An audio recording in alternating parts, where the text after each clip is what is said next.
All right, here we go.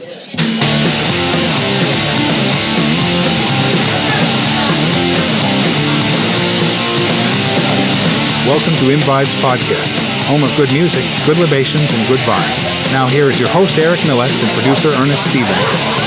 Hello and welcome to another episode of M-Vibes Podcast. Episode 3, Season 5. We're back at our home sweet home, Tommy's Pub. This place is bumping. It's a Wednesday night, man. The place is packed, so apologize for the noise in the background. This makes for more work for Ernest to have to do, so... Don't I know it? I want to crank everybody up, I guess. Yeah. Oh, man. We got some special guests in the house tonight. We got 2 members from Body Bites. You guys want to introduce yourselves real quick? Good evening. I'm Dustin. I'm Jared. Play drums. We are the unofficial tag team champions of the Body Bags. Body Bags of horror punk. Spooky dookie. What's everyone drinking, man? I got the normal. I don't know if anyone knows. There's a national shortage of Magners, so I'm drinking the old original Austin Seaside cider, and I'm not drinking Jameson. Not only a national shortage, they just ain't shipping it here anymore.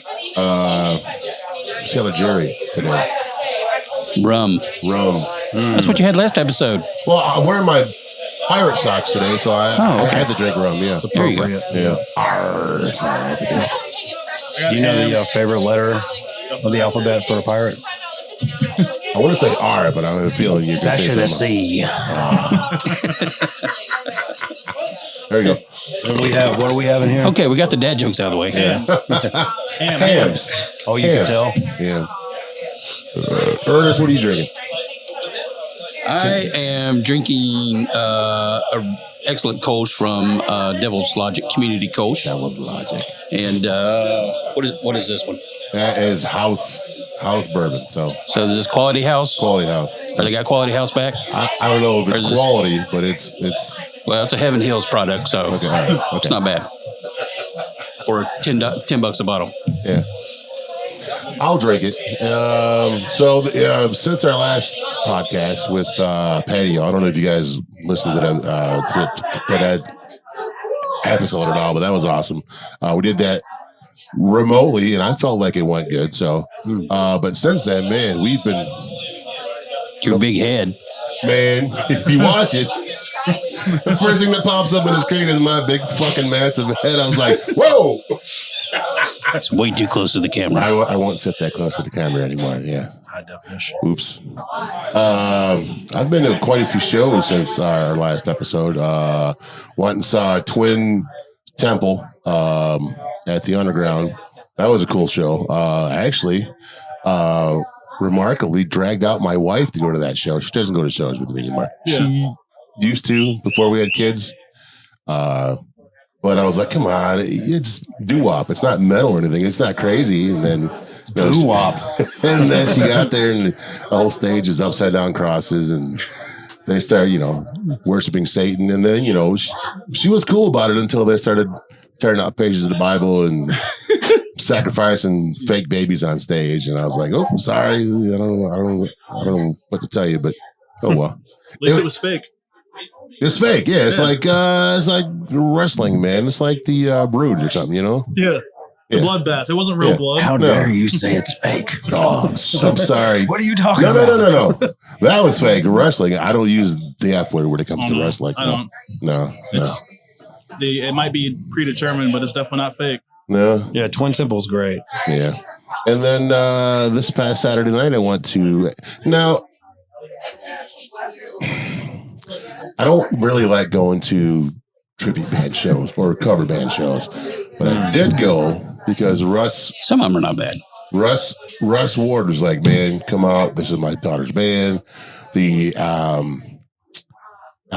Alice Cooper tribute band, "Love It to Death" at Amos's. Nice. I walked in and I was like, "Oh, this is going to be good." They had a guillotine up on stage and a bunch of candles and smoke going and a bunch of props and everything, man. And dude, I mean, it was a female lead singer singing Alice Cooper songs, and they kept it to like early Alice Cooper stuff. Nothing from the 80s, nothing recently. Then no Feed My Frankenstein or Poison or any of that shit, which is funny because I was telling Russ when I was in high school, I think it was my freshman or sophomore year, they did a lip sync contest. Yeah. With all of us, and all the kids come out, and me and my buddies did Alice Cooper Poison. Like we all got we dressed up like Alice Cooper. Yeah. Did the snake, fake snakes that they wouldn't let me bring my actual python into school to do it, and then we made like a drum set out of wood up on stage. We didn't win the damn thing, and like I think the one that won was.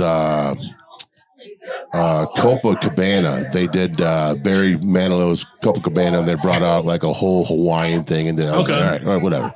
But so that Alice Cooper tribute thing was awesome, though, man. I thought, walking in there, I'm like, I don't know about this, man, but no, they actually did a really good job. It was like a 2-hour show too, man. So that's awesome. Yeah, it was fun. It was over by I think 10:30, and Brett. When you listen to this, I'm going to call you a fucking old man. I'm like, dude, it's Saturday night. Let's go out and do something, man. Yeah, I just want to go home and go to sleep. I'm like, dude, you're single. You don't have any kids. I'm married. And he's young. Yeah, I'm like, dude, let's go do something. No, man, let's just go home. We played there not too long. We played there like what? It wasn't last year, was it? We played with the Queers back in 2021, September 2021. And so I missed you at that show because I was there. But I came in late, I think. Gotcha. You guys had it was already us. played. Yeah. I can't remember the middle band, and then it was the Queers. It was not such a great turnout, but it was fun though. Yeah, we played with the Misfits there. What year was that, dude? What was that 2008? But it was a whole different. The stage was on the other side of the building. You're right. Yeah. So, I've seen 3 different stages of Innocence. The first time I went, the stage was in that front corner, and it was just the front with the balcony. Yeah. And then I guess when Penny bought into it after she left Tremont, she opened up that whole building and then moved the stage to the front. Right. And then COVID happened. Yeah. And they shut down and they reopened with only half of the place. Now the stage is in the back. So yeah. Yeah. Okay. Yeah. I've only been to one show there. Well, I wasn't in the band at the time, but I saw them play with the Misfits or Graveyard. I can't remember if it was the Misfits or Graveyard. We did another thing there called Nightmare Before Christmas with Graveyard Boulevard. That's the one I saw. They really gave us like a lot of opportunities in the beginning, playing shows like that and stuff. Yeah, I saw Taking Back Sunday there in like 2008. Oh wow, okay, awesome. yeah. Taking Back Sunday in Amberlin. It was a really, really good show. Yeah, just this past weekend, I went down to Atlanta and I saw Alkaline Trio. I wasn't a huge fan. I was going to go Sunday. Yeah. By $55-$60. Yeah. To go to the Fillmore. I'm actually more of a fan who opened for him. The band that opened for him, Drug Church. Drug Church, yeah. They were surprising. I had given them a listen like on Spotify and wasn't really feeling it, but like. Yeah, it was awesome. It live. doesn't justify them live. No, we weren't watching them, but we were downstairs in the Tabernacle in Atlanta. Yeah, and as soon as they started, you just see the floor bouncing above us, and I was like, dude, those guys work the crowd. So they really do. I saw them open for the Bronx at Underground, which. Sadly, only like 100, and I think I said 114 tickets were sold for that show. Yeah. So it was Drug Church and the Bronx at the Underground. Yeah. Drug Church came out, and they're like, all right, normally we get the crowd pumped up, but there's no one here, so just bob your heads. Yeah. Just bob your heads for us, guys. It's like, all right, cool. I talked to him afterwards. That was a fun show. I'm a huge fan of the Bronx. I found them out through Frank Carter in the Rattlesnake. Really? Well, I mean, I always followed him from Gallows and Pure Love and all that. Like, have you ever checked out the Pure Love stuff he did? Frank Carter had a band before the Rattlesnakes called Pure Love. And before that, he had Gallows. No, I knew of Gallows. I didn't know the band. Pure Love is like, between. If you listen to the Rattlesnakes now, like the way they're evolving, Pure Love was kind of like a step to that band. Like, because he started singing and being melodic. Right. And check it out. Like, you'll find it. It's all. I think they released like one record. And I feel like an ass for not knowing the name of the record. Yeah, I listen to it all. I listen to certain songs so much from that era. Night and day between the Gallows and him. Oh yeah, because it's like a lot. I mean, like you listen to Gallows because you like how dismal and badass it is. Pure Love is like is just as badass, but like in a whole different direction. And that awesome cover of Black Flag's "Nervous Breakdown" on that album too. Oh yeah. Huge Black Flag fan. Anyways, we didn't come here to talk about that. We came here to talk about the body bags. So you guys have probably talked about this 100,000 times, but only to ourselves. This is our first podcast, actually. Really? Technically. Oh, nice. We had one a few years ago, but it was by myself, and this is like the first anything close to like the full band we've done. So, all right. Well, how'd you guys get started? What brought up the body bags? You can tell the first little bit.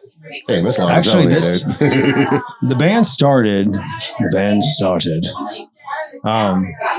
started actually. Sorry. After me getting kicked out of his other band. Yeah. Like the night I got kicked, that teenage shit. I didn't do. Here's the thing. Here's how you get kicked out. You don't do anything. And when I mean anything, you just don't do anything. You didn't learn guitar. Yeah. You didn't show up to shit. I don't know. I was an idiot. Anyways, he kicked me out. He didn't kick me out. He just gave me the kick out. Like, hey, they're kicking you out. Yeah. With a note. And I was like, whoa, life's over. We'll start another band. So. And down the line, he came back in. But there was like a whole big chunk of the band with other people. Salute to all of them for putting up with the bullshit and loving it and all that. But I think the band now is where the band really we kind of like keep record of stuff, really. You know what I mean? I gotcha. So it started in 2006. Okay. The long story. Started in 2006 with him. It's a couple people from high school. I filled in 2007 on drums. A couple shows here and there. He ended up filling in for my band at the time. For a couple shows on guitar, and we played a lot of shows together, like Tremont and stuff like that. Yeah. And then rest in peace, Tremont. Oh yeah, we actually played the last. We got to be part of that last show there. In December of 2015. Yeah, I think the last show I saw there was Guar, and I think that was in November of that same year. Awesome. So yeah, that's awesome, dude. But yeah, they hit me up in like 2013. Like, hey, you want to be my drummer? I was like, yeah, I'll do it. Yeah. I hadn't played music in well over a year, and been going strong. 11 years this summer, and we didn't like each other in the beginning. Let's just put that out there right now, dude. Really? Let's just clear the air. I'm just kidding. Yeah, we didn't like each other at all. I didn't like him because he had long hair. Stupid high school shit. No, that's like serious stuff back then, buddy. His long hair was cooler than mine. It was like really curly, and I was like, I got beautiful locks when I grow up. Yeah, that's what it was. I was jealous of his long hair, so I was like, I don't like this guy. It's like Shawn Michaels and Marty Jannetty. Oh man! So what happened? No barbershop window. So we threw it through a window. Yeah. He cut it back in 2020, and then he never grew it back out. And every time he's grown it out since, he hates the band. He hates it, and then he buzzes his head. Yeah, I have these like. Though? Yes. I did the same thing. Yeah. Started shaving my head in 2020. And once it gets to a certain point, I understand. I started shaving mine when I still had hair. Yeah. And I could have. I mean, I had long hair then. Yeah. And I just got tired of having to wash it and do something with it every day. So I shaved it off. And then, now I can't really grow hair. And now I'm like, shit, I should have kept it when I had it. But what a while. Every once in a while, I'll be like, oh, I hear like 80s hair metal or I listen to Wasp or something. I'm like, it really sucks that I can't windmill right now.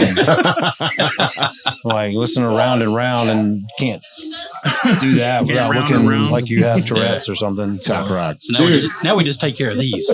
Right. Yeah. It's opposite now, yeah. It's funny, when I was at Amos's, I saw Stripers coming. And I was telling my buddy who's with me, I'm like, dude, Striper's coming. He goes, who's that? I'm like, they're a Christian cock rock band. He goes, cock rock? What the hell's that? I'm like, I'm sorry, I call all 80s bands cock rock. I'm like, he goes, so, I mean, are they really heavy? I mean, I'm like, you've never heard of Striper? Yeah, he's like, no, dude. I mean, he's 20-something years old. Yeah, but still. Yeah, they like throw out Bibles for like at the shows and stuff. I've never gone to a Striper show on the front. You know what though? I might go. I might just go. Yeah, fuck it. Get you a patch, bro. Yeah, I'm like telling myself a lot. You went to Twin Temple, and now you're going to make up for it by going to Striper. Right beside each other. You know what though?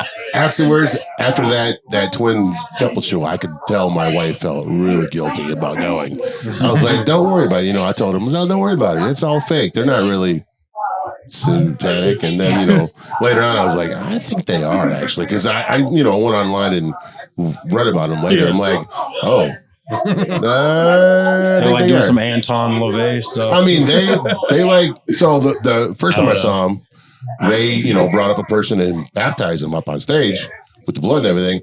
But now, so many people want to have it done. They do that. There's like a line after the show. And they have a table and a booth set up afterwards, and everyone goes over there, gets baptized into the Church of Satan. Yeah. Charging everybody? I don't know if they're charging people. I would. They probably should, yeah. Save your money. Just go see Cancer Slug and get a Cancer Slug symbol carved in your arm. Yeah. I'm so bummed I missed that show. It was a great show. It was an awesome show. I wish they could play the Fillmore because I want to see them on like a big stage. Mm-hmm. I don't like the Underground. I don't like that venue at all. I've never been. It's a very small venue, and they still charge prices for like a big concert. So it's still $15 for a bottle for a can of damn White Claw, dude. It's Live Nation. Like, I know. Live Nation venue. I know, but unfortunately, that's where all the fucking bands go when they come through town. So they don't go to Amos's. I'm sorry, Amos's. When they do go there, nobody shows up. Like the queer show we were talking about earlier. That place is empty. I saw the Agrolites in Long Beach Dub All Stars there on a Wednesday night. It was empty. Yeah. Matter of fact, when I was eating at the gin mill, the Agrolites were in there, and I talked to them for like an hour. I'm like, hey, what's up, guys? And we talked about their set and everything. They came out to play, and there was no one there, dude. There was maybe 10, 20 people in that fucking place when they were playing. I could tell they were pissed, but whatever. I think it has something to do with the parking. A lot of the parking is an issue there. Well, because I think we had to pay them like we were playing. Yeah. They had to pay because they parked in the the other people, it was their fault. It wasn't now, their fault. If you go to the Underground, you have to pay to park. Yeah. But if anyone goes, here's a little tip for you. Go to VBGB's. They will validate your parking for you. Yep. Okay, now, I've had it happen to me twice. I paid for parking on my phone. It said it went through. One got it validated, came back out, and I had a damn $75 ticket on my hood. Jesus Christ. So, I'm like, what the fuck? I paid this shit. And they're like, no, we don't have any record of you paying it. I'm like, this is bullshit. So I actually went online after the Twin Temple show, because that's the last time it happened to me. Yeah. And I was like, no, this is bullshit. There's something wrong with the guys' act, because I fucking paid. So whatever. Yeah, I was looking at tickets for Alkaline Trio on Sunday, and it's the first time I looked up stuff for the Fillmore in years, and they had that $12 parking pass telling you where to park, basically behind. Is that diner still there? No. That diner moved to. No, that is the parking deck. Okay. Yeah. It's like showing the picture of like the parking area, and it was like telling me it's $12 for back then. I was like, man, it used to just be like, first come, first serve kind of thing, just like right. It was 5 or 6 years ago. Gravel parking lot. Yeah. If you go early, which the first Twin Temple show I went to there's that little driveway that drives in between VIP parking and the parking deck. If you can find a spot along that road, that's free. Okay. So if you go early, you can get a free spot. If not, you're paying $12. Or just go into the place and get it validated, but you're still going to spend that much on a drink. Yeah. Because you can't validate unless you have a drink. So whatever. Gotcha. Anyway, sorry, I didn't mean to get off subject. No. It's all good. Yeah, you did. Squirrel. Sorry. Anyways, continue, guys, with the history of the body. Wait, what were we talking about? Yeah. Back to what we were talking about, the history of the body bags. I joined in like 2013. We've been running strong, and we recorded a record in late 2013, early 2014. It's called Hoist the Colors. Yep. That was with our last singer and really the final lineup before really what we are now. Mm-hmm. And then had a couple lineup changes between 2015 and 2018, people coming and going. And then 2018 is really what solidified the current lineup. Kyle stepped away, so Dustin's always done vocals, but he very little in the beginning. Very little. He was just like they kind of shared stuff, but it's been him and myself. Mostly him at first, but I've kind of stepped up and taken over essentially what he did back in the day. Yeah. The alternating parts on a lot of stuff. And that was 2018. And then in 2019, we recorded the Endless Ravenous EP, 5 songs. And we did that at Dead Peasant. Oh, yeah. Dead Peasant Studio with Brandon Hamby. Yeah. He was, I shouldn't say he was, he is and was. And there we go. There you go. Title track, Endless Ravenous.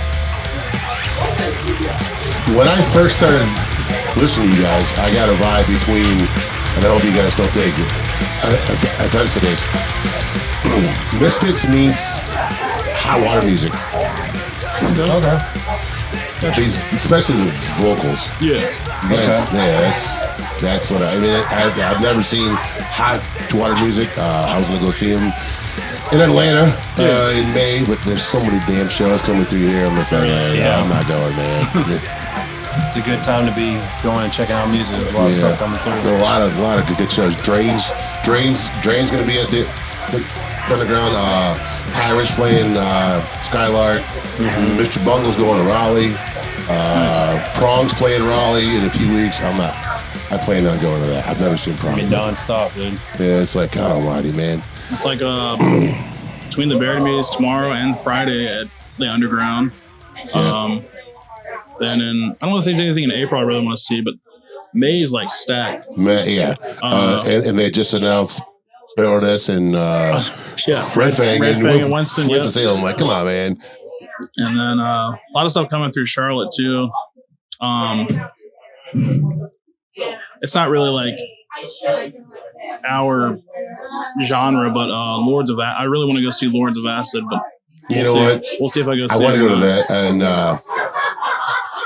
was it Health or Heath, whatever the fuck their name is? Health, Heath. I think it's Heath. Heath. They're playing next Tuesday. Now that's my wife's type of shit. Yeah. I dig them too, but I'm like, hey, if you want to go to the show, I promise you, there's no people being sacrificed on stage. If you want to go check this out, she's like, I don't know, that sounds like something I want to go do. Yeah. So that might be a show I go to. I just wish it wasn't at the goddamn Fillmore, man. I'm tired of that place. The Milestone gets a bunch of cool shows. I don't know if you guys like ska at all, but the Toasters are coming through in May as well. Nice. Like, come on, man. And then someone just announced a tour. I can't remember the name. I don't even know what kind of music. They just announced the show at the Milestone. I'm pretty sure that's in May as well. Yeah, it always packs out over there for them. I'll be broken, man. Yeah, same here. And then we're going to see like a couple shows in June and July, and then in August this year. So before the end of summer, I'm gonna be broke for sure. Yeah, next, not this coming Friday, but the following Friday, we go driving down to Columbia to see Universal Waste and Ghoul. So I'm fucking pumped for that show. Where are you going to see him at? At the Senate. Okay. So I want to say, it was October, man. Me and my buddy Brent bought tickets to go see him up in Asheville at the Orange Peel. Yeah, we saw Blitzkid there not too long ago, didn't we? In Columbia, yeah, we saw Blitzkid at the end of 2022. And, He's my dates guy. I just throw everything him. I'm like, tell them the date. It was in November of 2022. We went down to the New Brooklyn Tavern and saw Blitzkid. It was awesome. Man, I wish I would have. Yeah, it was cool seeing them again. We played a bunch of shows with them back in the day. Yeah. That's one of the shows I filled in for them on back in 2008, I think.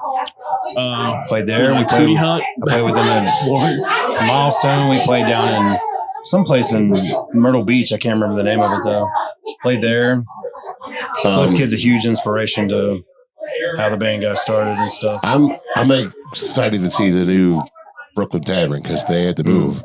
Yeah, I haven't been to the new location. I didn't like the old spot. I went down there and saw the Subhumans. Okay. And I was like, well, this is kind of weird. Like the stage, you had to walk around to the front and get in like a little pit to go get in front of the stage.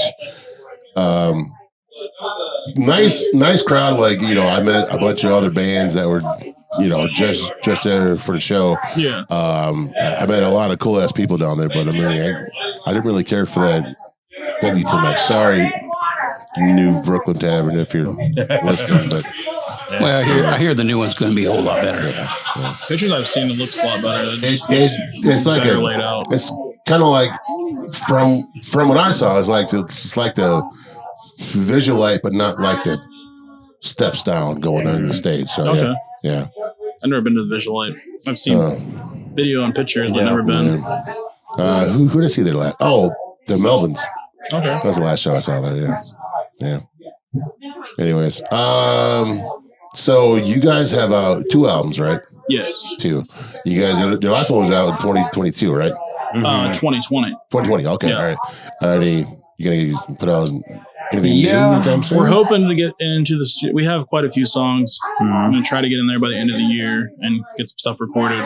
And there's a lot of stuff we want to re-record too. We're kind of bouncing around the idea of doing a lot of old songs that we don't necessarily have any not good recordings, but like good up-to-date recordings of like how we sing them now. You know what I mean? Mm-hmm. Because we had a couple albums with the other group, and we just want to kind of have some updated stuff. So we might put out a couple singles or stuff like that of just that live stuff, and then we've got, like he said, a bunch of songs we're working on that I think it's taking us in a new direction, but like definitely where we've always been heading. So I'm excited about it.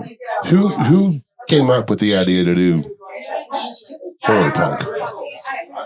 It's weird because I'm not knocking it. It's fucking awesome. Yeah, I love it. Especially like growing up in small town Fort Mill. Like his band, the prior band, was industrial horror band, and I think the only reason I ever got like asked to be in his band was because I was like walking around with a Legacy Brutality t-shirt on, and they were like, "Oh, he's cool.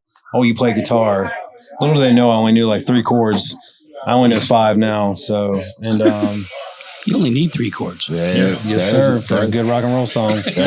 That's all you need. Yes, sir. Punk rock is 3 chords. I actually had a guy get in my face one time. I was like, "No good song was written in 3 chords." Oh, bullshit. No joke, really said. And I was like, "Are you kidding me?" All right, I guess you're right, buddy. But yeah, like, it was kind of a weird thing. It was just like, I don't know. I heard the Misfits, and I was like, I couldn't see myself being in. It's like Stephen King. Everybody asks him like, "Why do you choose to write this?" And he's like, "When did you think I had a choice?" Like, it's just like that's just the easiest thing that comes to me is the morbid or morose or subterranean shit.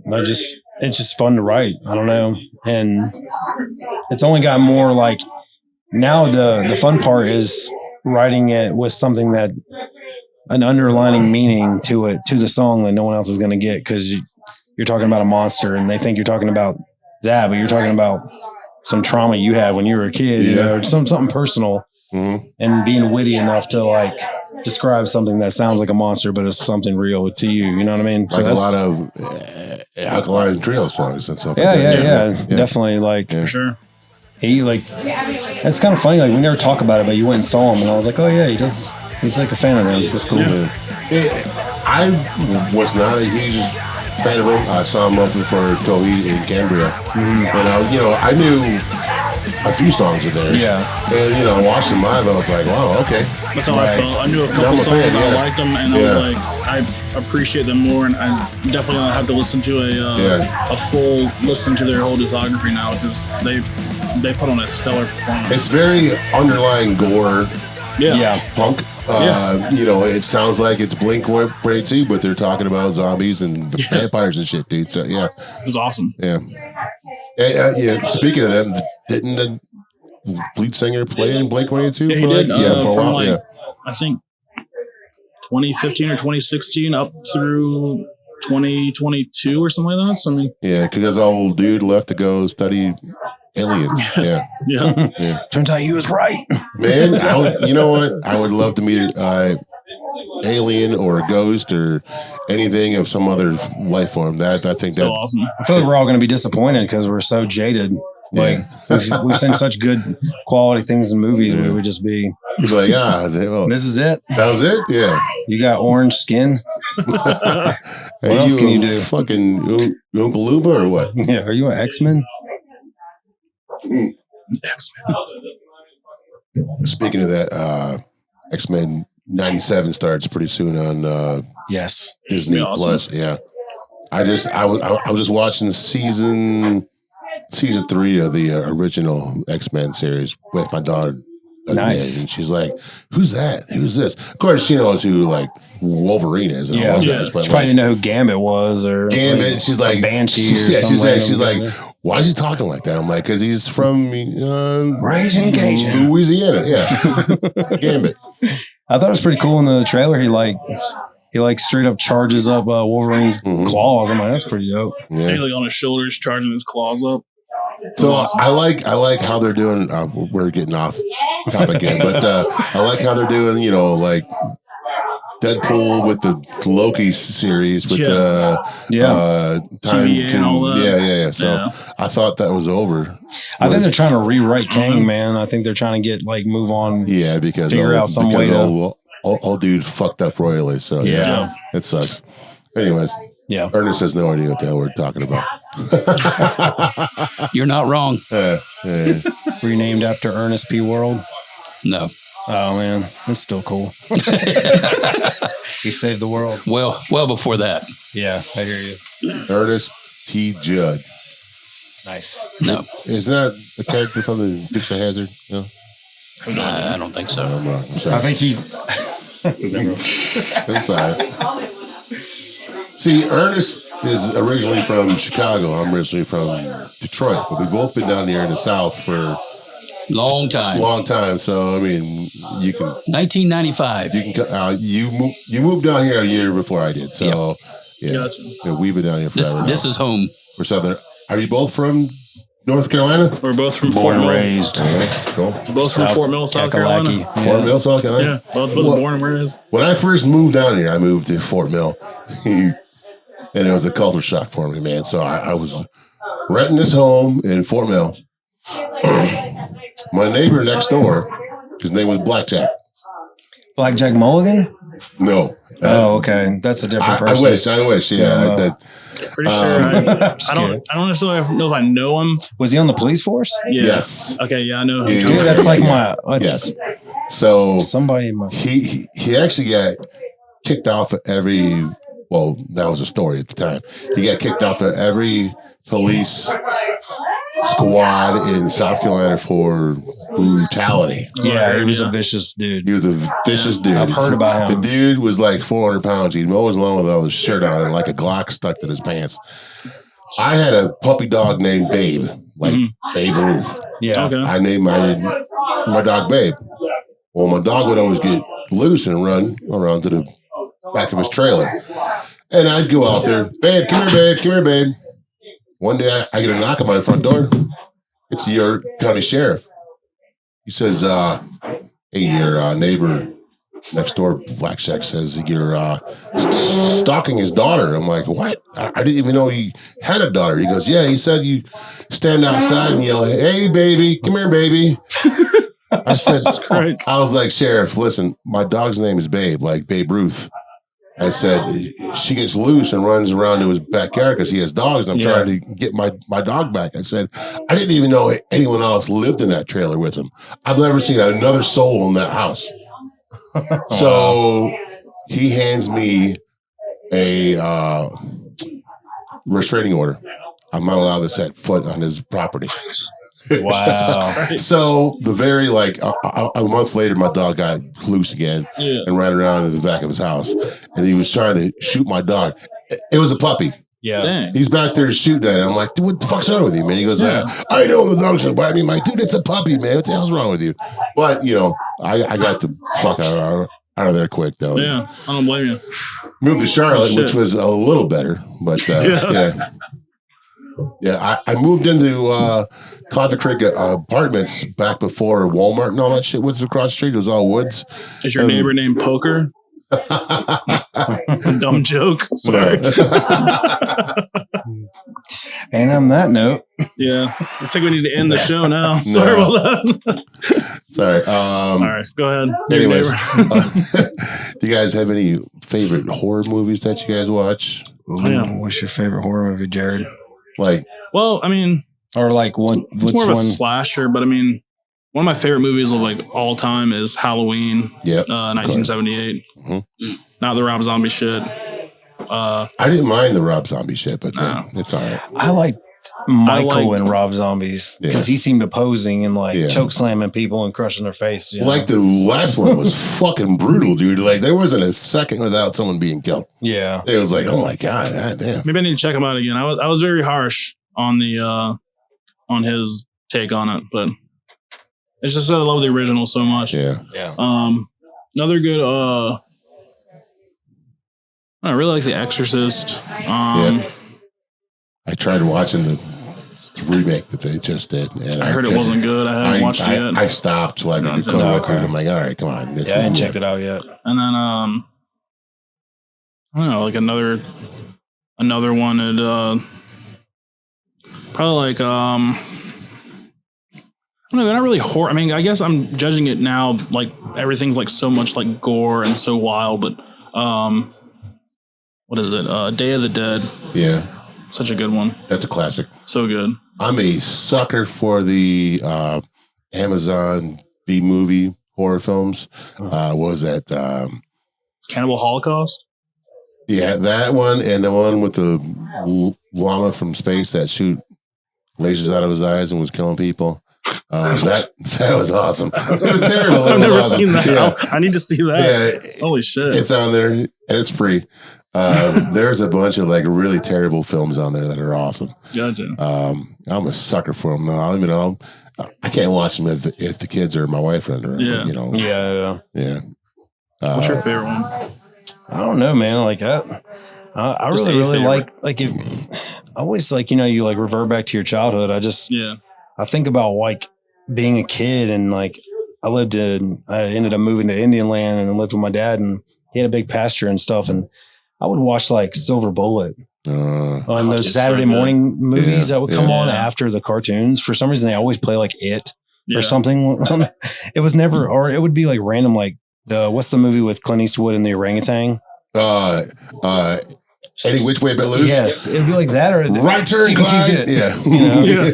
And I would watch and I would always catch Batman. That was the last thing that would come on for the animated stuff. And I don't know, I guess stuff like that, or I absolutely love the Lost Boys isn't scary. I mean, they're not horror movies, but I guess I like stuff like that. And I mean, I don't know, I dig a bunch of.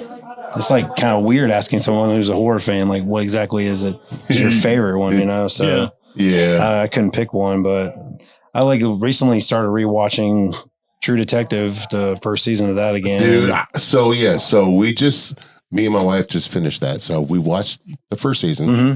Phenomenal. Yes, absolutely. Second season, I was still lost. Yeah. We got to the third or fourth episode. I'm I don't know what's going on here.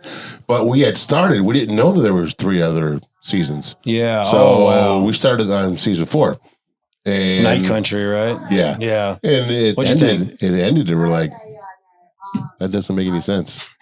What I the feel hell like just happened there? I feel like they put so much Yeah. mystique on it being like the Yellow King and all these things from the first season. Right. It was kind of disappointing when you find out what actually happened. Yeah, you know? we had started on 4 and, the whole thing with the circle Spiral, and everything. yep. And we started on season 1. We're like, oh, they're all connected. Yeah. Yeah, no, they're not. No.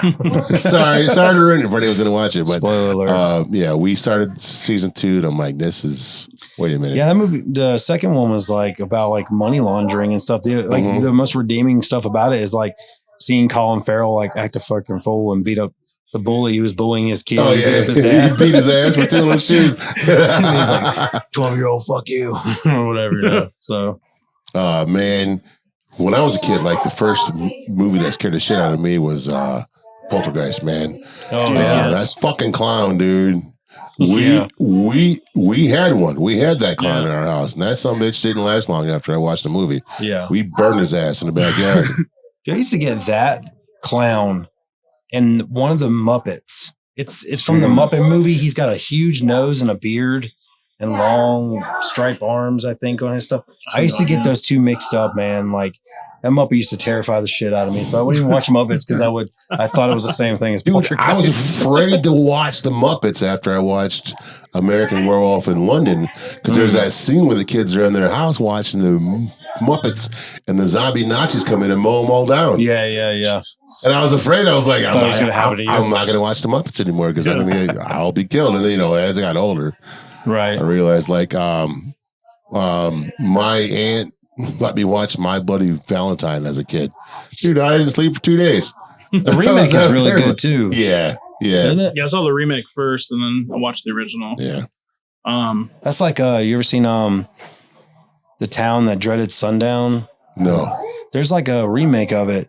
And the old one is so campy, like isn't it based off a real thing though? In Texas. Yeah. That's like some murder where it wears like a sack over his head. They never found out who it was, but it's based off of that. It's like it was a real dude like killing people. Well, I don't know if it was real or not, but it's freaking funny. Like the first one. Isn't Texas Chainsaw Massacre based off a true That's story? based off of Ed Gein, like little bits and pieces from Plainville. From him. Oh, okay, all right. Yeah, because he was digging people corpses up and making dresses and belts and what like lampshades. But here's the thing: is like even as a kid, I remember hearing that and being like, I wonder how that worked. Like how did they make the lampshade out of a boob? Or he had a belt made of nipples and the belt lampshade. made of nipples. The lampshade was just skin, but yeah. Wow, it's wild though.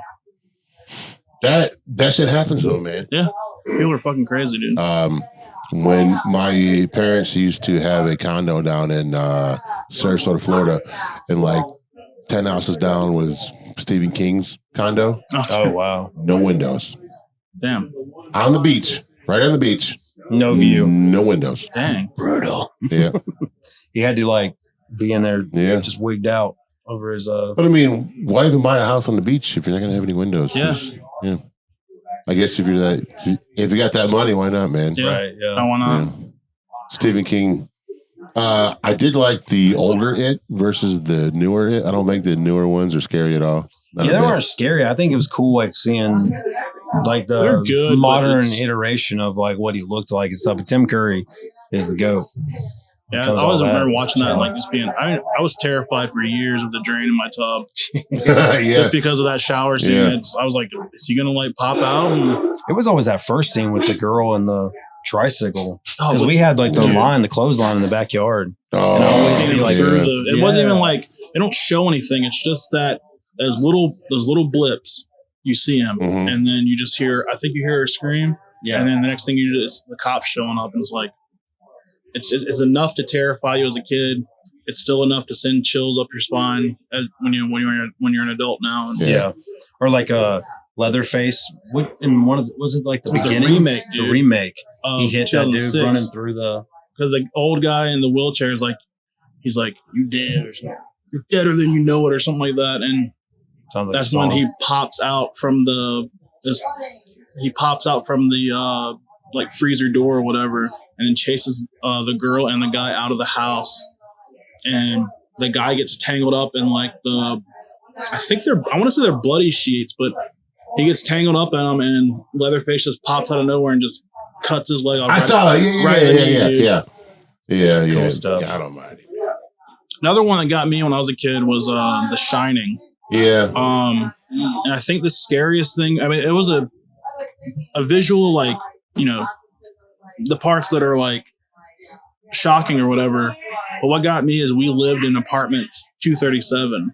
So he goes up at 237. I'm like, of all numbers, why does it have to be this? And at the time, that's when I first saw it was apartment 237. I'm like, all right, I'm not going to sleep tonight. I was running up the stairs, like shutting the lights off, then bolting up the stairs because I thought something was going to get like Chucky. That's me every night. Dude, I used to do that as a kid, man. You always think there's something's going to grab you. Something's good. Things go bump in the night. So when I was a kid, I'm a be huge. There we go. I'm a huge fan of Halloween. Me and my youngest daughter always do a hell of a job at our yard. But when I was a kid, my dad ran one of the best haunted houses in the state of Michigan. Nice. Like they had people out, they had lines out the kazoo every year, man. They had a graveyard out there. I don't know if you guys, how old are you guys? 35. Maybe. So back in the day, they used to do the Saturday matinee with Dracula, with the old black and white films. Okay. Yeah.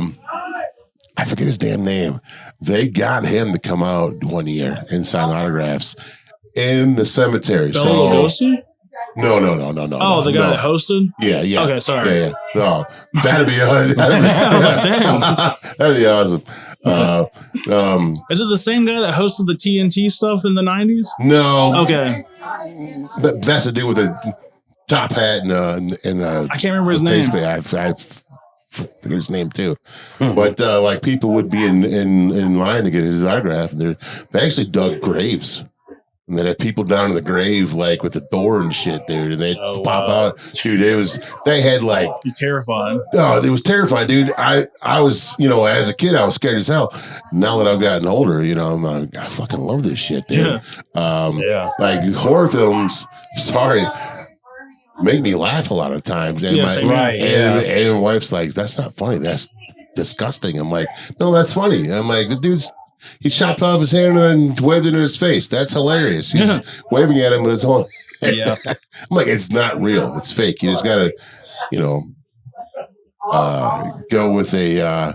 With like with Friday the 13th, the scene where he has the one. I can't remember what movie it is, and they do it. I know they do it in Jason X, but in the simulator. But it's he grabs someone in a sleeping bag and smashes them against the tree. Just.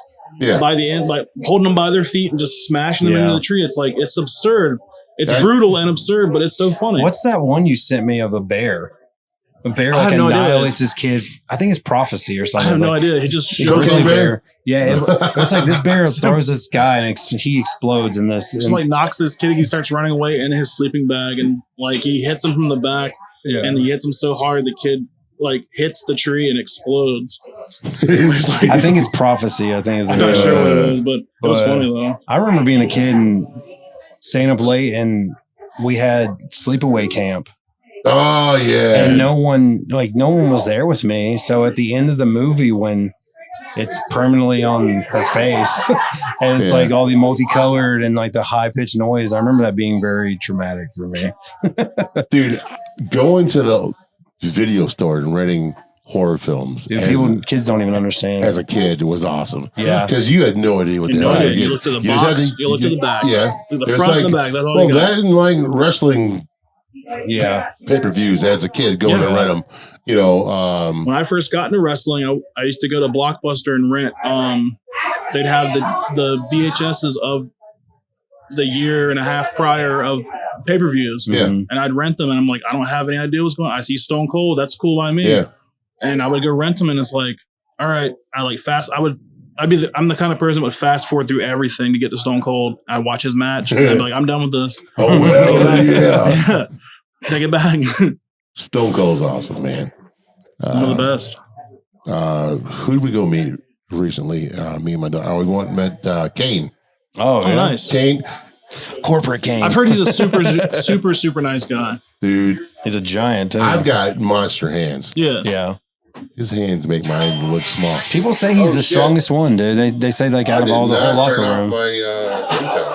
What'd you say? So, like, I've heard, like, people say he's the strongest dude in the whole. Like, when he was there, he was the strongest guy in the locker room. Yeah. Like, Brock said he's, like, stronger than him. They, like, arm wrestled or something backstage, and it wasn't even a contest for him. I always heard Cesaro was, like, really That's what I've heard, too. Yeah. I've heard he's, like... The Swiss Superman, dude. AEW. I wish I would have went to Sting's last match on Sunday. Yeah, I really wanted to go. I heard it was cool. Yeah. It would have been awesome. I saw like the one spot, the shattering Darby Allin. Yeah, I've seen like multiple clips of that from like different people in the crowd, and then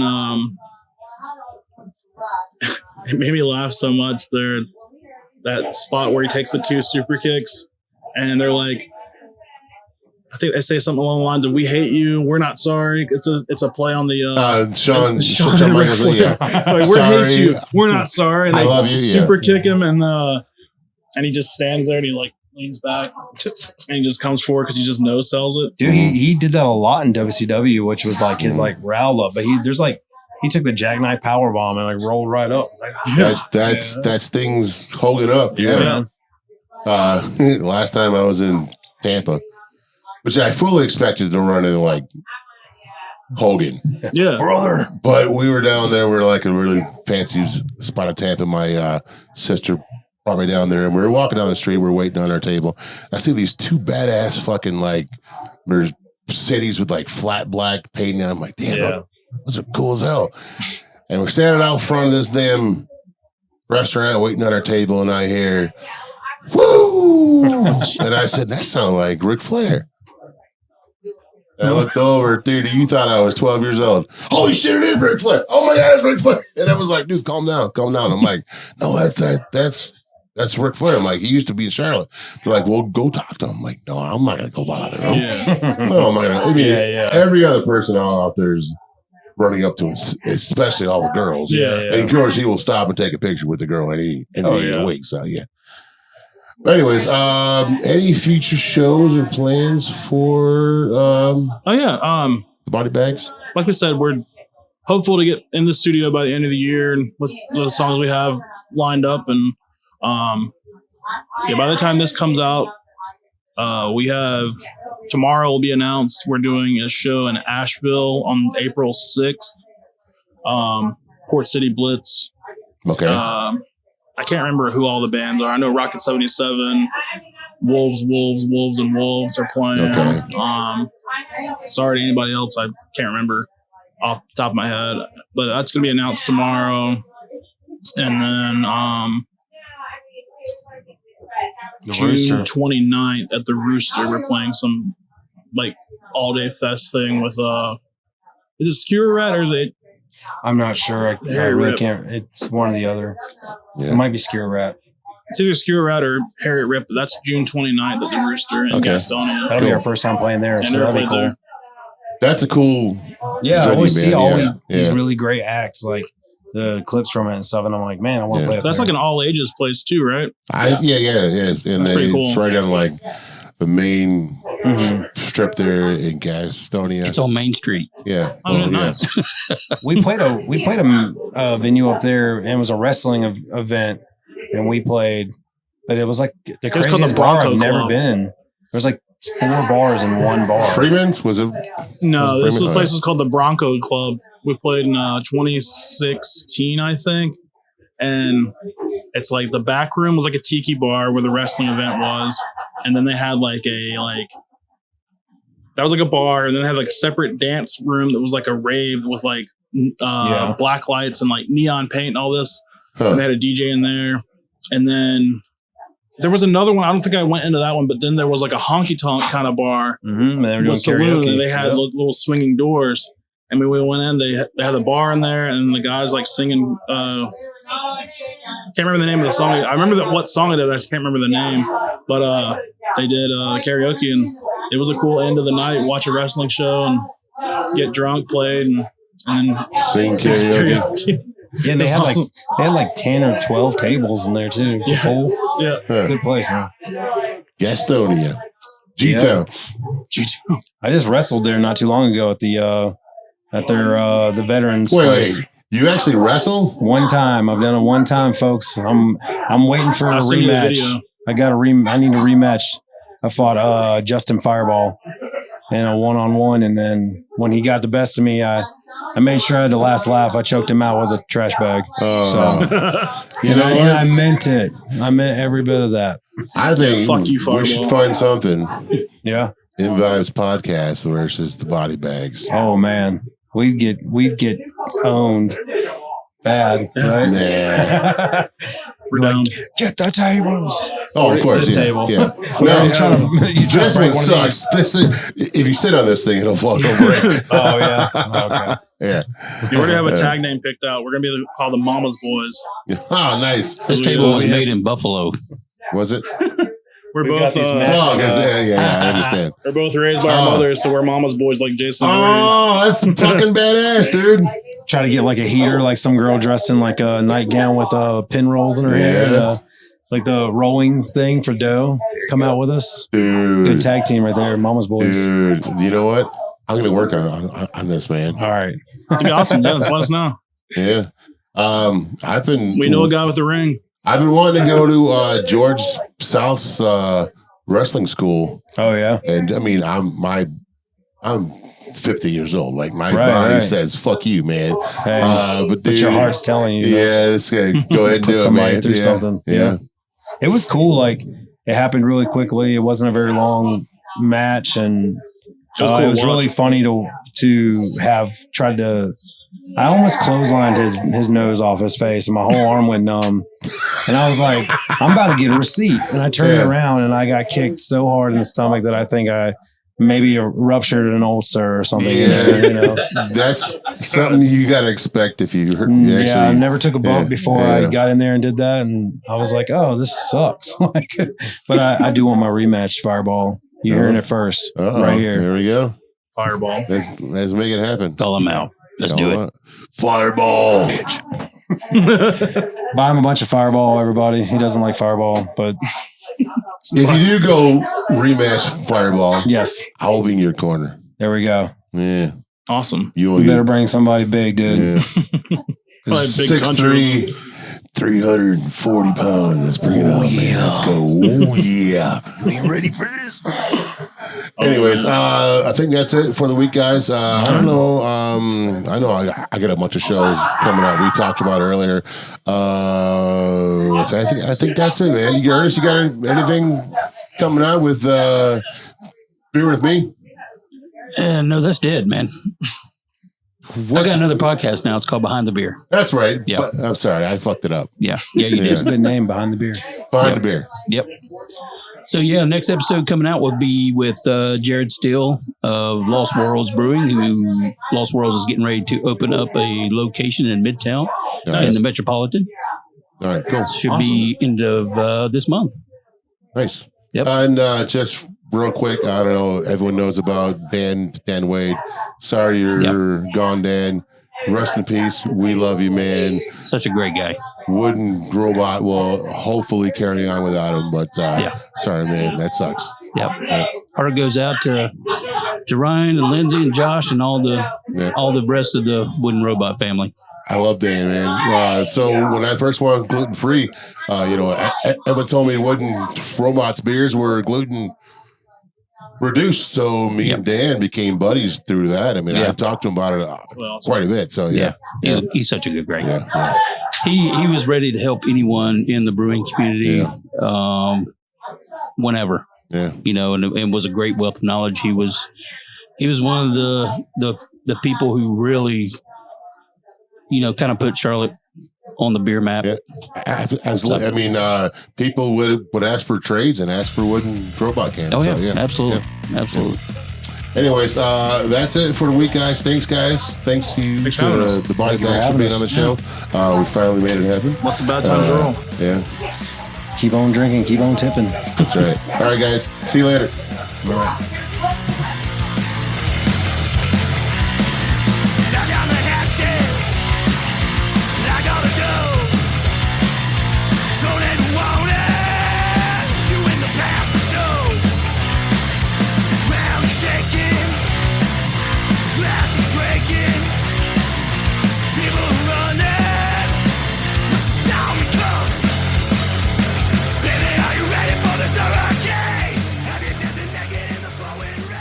huge shout out to our gracious host, Tommy's Pub.